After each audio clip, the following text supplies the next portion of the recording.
This is your Daily News Report. A new bill has been introduced to give money to teenagers. It's called the Piggy Bank Act, and the Republicans and Democrats are both supporting it. New analysis has been released on which groups of people are most likely to panic sell when the stock market or cryptocurrency market plummets.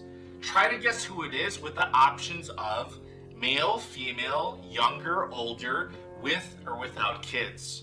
We're going to review the current status of the trillion-dollar infrastructure bills. It's a hot mess, and we'll see if Nancy Pelosi can unite the Democrats.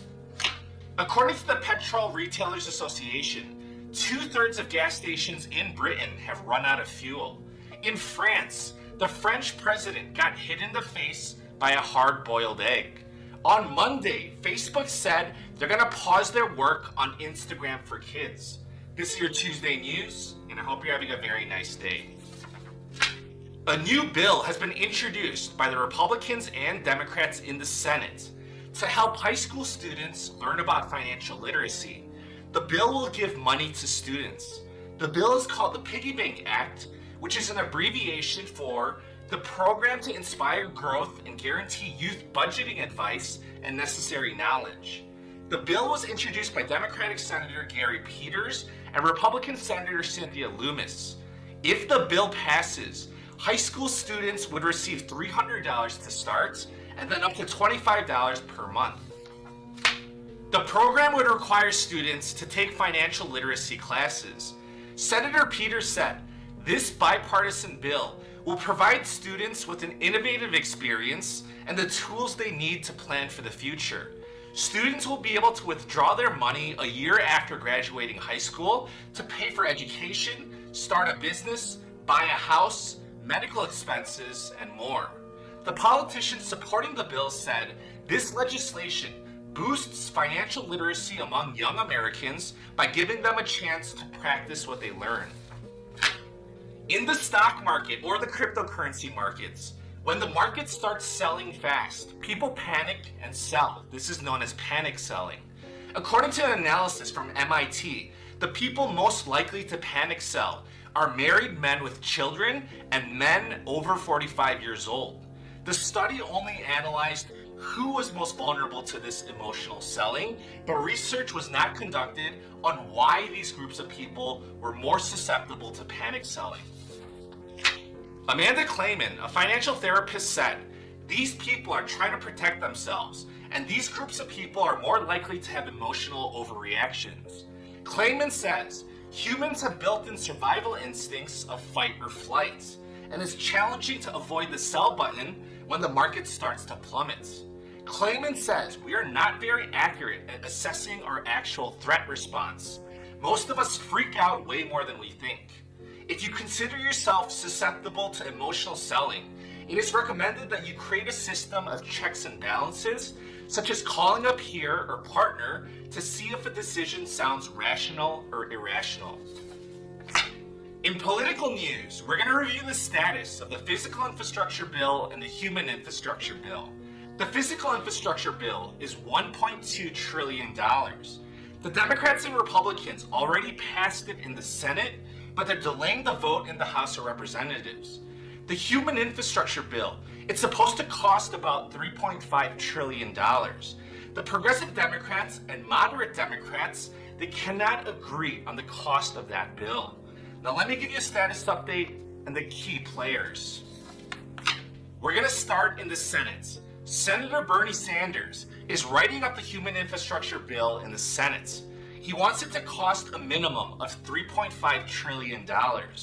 Two Democratic senators, Joe Manchin and Kyrsten Sinema, are saying that $3.5 trillion is too expensive. Senator Manchin says that he wants to reduce the bill from $3.5 trillion to $1.5 trillion. Senator Sinema said it's too expensive, but she did not give a number. This is frustrating the rest of the Democrats because she's not specifying what she opposes in the bill. She just left it at it's too expensive. Senator Manchin is getting more attention for opposing the bill, but Sinema is strongly opposing the bill too. If the cost of the bill does come down below 3.5 trillion, we'll see if Bernie Sanders actually votes no to the bill. However, in the previous stimulus packages, Sanders has been known to be a big bluffer. White House officials are saying that President Biden needs to get more involved personally to unify the Democrats. But President Biden, he tried to persuade Manchin and Sinema with a face-to-face meeting, but that didn't work. So the human infrastructure bill is not ready yet. Nancy Pelosi, the leader of the Democrats in the House, wants to vote on the physical infrastructure bill on Thursday. Congresswoman Alexandria Ocasio-Cortez and Pramila Jayapal are threatening to vote no to the physical infrastructure bill on Thursday if the human infrastructure bill is not ready by then, which it most likely will not be. They're saying that we need to pass both bills together. If 3 Democrats in the House vote no to the physical infrastructure bill, it will not have enough votes to pass. Ocasio-Cortez and Jayapal said they convinced 45 Democrats in the House to vote no to the physical infrastructure bill on Thursday if the human infrastructure bill isn't ready by then. Democratic Congressman Josh Gottheimer and 8 other moderate Democrats, they said that if the House of Representatives doesn't vote on the physical infrastructure bill by Monday, September 27th, then they're going to vote no to the human infrastructure bill.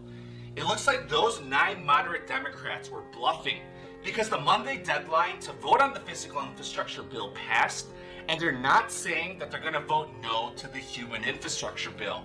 So ultimately, Nancy Pelosi called their bluff, and Pelosi won.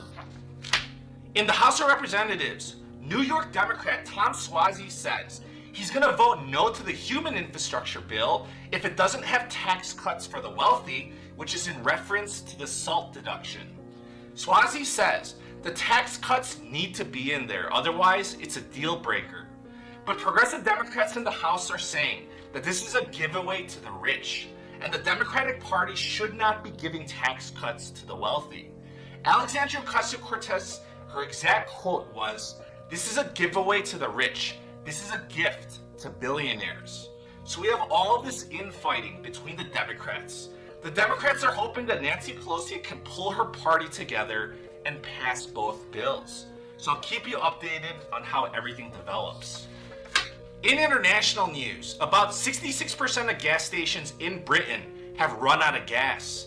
According to the Petrol Retailers Association, which represents 5,500 independent gas stations, 2/3 of their members ran out of fuel.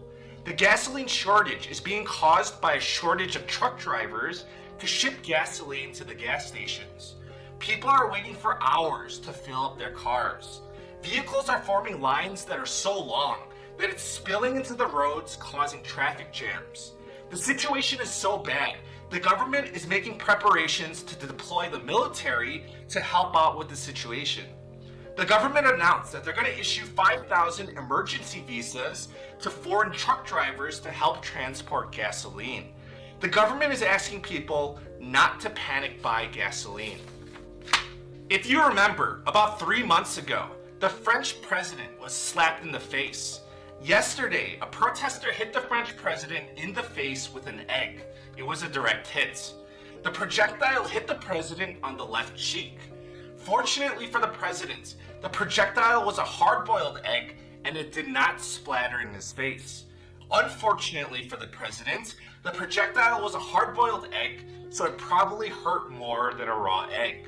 The egg launcher was a 28-year-old man that was arrested. In current events, Facebook owns Instagram.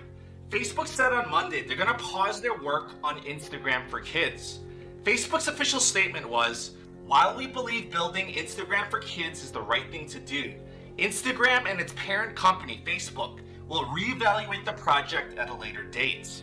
The decision was made after Facebook themselves released a report saying that Instagram can be harmful to young users, especially teenage girls. In Facebook's own analysis, they show that 13% of suicidal British teenagers and 6% of suicidal American teenagers blame their suicidal thoughts on Instagram. Congresswoman Lori Trahan said, "We are pleased that Facebook has heeded our calls to stop their plan to launch Instagram for children. A pause is insufficient, however. They must abandon this project. And I wanted to end with this interesting news. According to a study published in the journal Science, children today, they're going to have to live through more weather and climate disasters than their grandparents.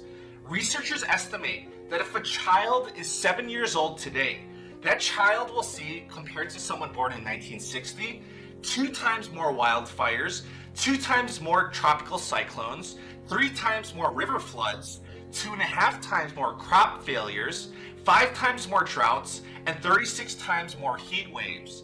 That's the news for today. If you enjoyed today's report, please be sure to subscribe. I thank you for your support, and I wish you a very nice day.